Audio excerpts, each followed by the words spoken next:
¿Qué tal, jóvenes médicos? Continuamos con otro video del globo ocular y en esta ocasión terminaremos con las tres capas que forman parte del globo ocular, hablando de la última que corresponde a la capa nerviosa o capa interna del globo ocular.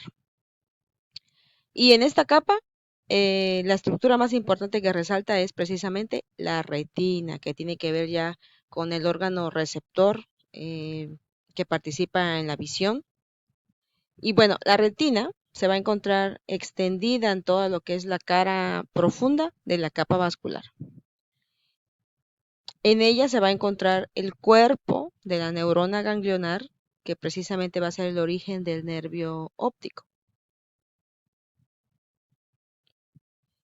Las fibras de este nervio se van a originar principalmente en la retina y convergen hacia lo que es el disco de este nervio óptico, atravesando la coroides, luego atraviesan la esclerótica y de ahí constituyen un cordón nervioso que va a emerger precisamente de esta esclerótica en la parte medial a lo que es el polo posterior de todo el globo ocular. Entonces la retina constituye el órgano receptor de las impresiones luminosas que se va a extender desde lo que es el nervio óptico hasta la cara posterior del iris, pero va a seguir en contacto con lo que es la zona ciliar y el iris. Vamos a tener dos porciones en lo que es la retina, la porción óptica y la porción ciega. En relación a lo que es la porción óptica,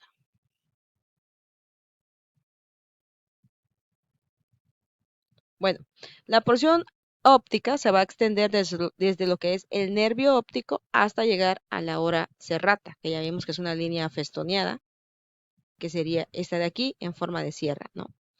Y de ahí va a partir que va a tener dos porciones, dos caras más bien, la cara lateral y la cara medial. La cara lateral va a ser más oscura, más convexa y se va a aplicar contra lo que es la coroides, que viene hacia atrás, y pero no se adhiere a ella. Se va contra la coroides, pero no se adhiere a ella. Luego tenemos la cara medial, que va a ser más cóncava, y esta va a estar aplicada sobre lo que es el cuerpo vítreo, pero tampoco se adhiere a él. Es un poquito más rosa, más vascular, lisa y contiene en su región posterior dos superficies que vamos a destacar: el disco óptico y la mácula lútea. Aquí tenemos el disco óptico y la mácula lútea. Ok, el disco óptico, también llamado papila, es de color blanquecino, como podemos ver aquí. Va a estar deprimido en su centro porque va a contener, es como una excavación precisamente del disco. Se sitúa a 3 milímetros en la parte medial y a 1 milímetro por encima del polo posterior del globo ocular. Ya vimos cuáles son los polos, el polo anterior y el polo posterior, ¿no? Entonces este va a estar cerca de lo que es el polo posterior del globo ocular. Va a corresponder a la expansión que tiene el nervio óptico y a la llegada de todos estos vasos centrales de la retina. Este disco óptico va a corresponder al punto ciego de la retina, que no es lo mismo que la zona o porción ciega de esta capa nerviosa. Entonces, el disco óptico corresponde a lo que es el punto ciego de la retina. Ahora, la mácula lútea ocupa el polo posterior de lo que es el globo ocular. Es una, es una depresión y en su centro se va a encontrar la fobia central. Va a estar bordeada, bueno, más bien bordeada por lo que es por la retina específicamente. Pero la mácula lútea va a ser el punto que va a percibir más los rayos luminosos. Es decir, es el punto que percibe el máximo nivel de rayos luminosos.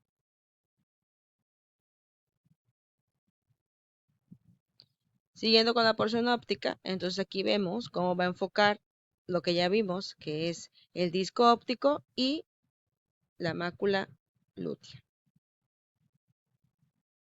Y ahí lo podemos ver. Entonces, ya como dijimos, el disco óptico, o también llamado papila, es más blanquecino, deprimido en su centro y situado a 3 milímetros medialmente y a 1 milímetro por encima de lo que es el polo posterior del globo ocular. y corresponde al punto ciego de la retina. Y la mácula lútea, que va a ocupar todo lo que es el polo posterior, va a tener una depresión en su centro que se denomina fobia central y que va a bordear todo lo que es la retina, ¿no? Va a estar bordeada por todo lo que es la retina y esta mácula lútea, recuerden, va a representar el punto máximo de rayos luminosos. Siguiendo con la retina, vamos a hablar acerca de lo que es su porción ciega. Bueno, aquí la retina se va a encontrar reducida a una capa de células que se denominan pigmentarias, que se van a adherir a la cara posterior de lo que es el músculo y de todos los procesos ciliares. Se adhiere entonces a la cara posterior del músculo y procesos ciliares y de ahí se va a adherir a lo que es la cara posterior del iris. Cuando se adhiere a la cara posterior del músculo ciliar y de los procesos ciliares, se va a denominar porción ciliar. Y cuando se adhiere a la cara posterior del iris, se va a denominar porción iridiana. Ahora, en relación a la irrigación y el drenaje venoso de la capa interna, que es como de lo más importante, hablando también de las capas, pero este tema habla de anatomía, pero recuerden que en esta capa encontramos muchas capas ganglionares que tienen que ver con la visión, ¿no? Pero eso es fisiológicamente hablando. Continuando con la anatomía, la irrigación y el drenaje venoso de esta capa es muy importante, puesto que aquí vamos a contener, hablando de la irrigación, a la arteria central de la retina, que va a ser la arteria principal, pues de la retina.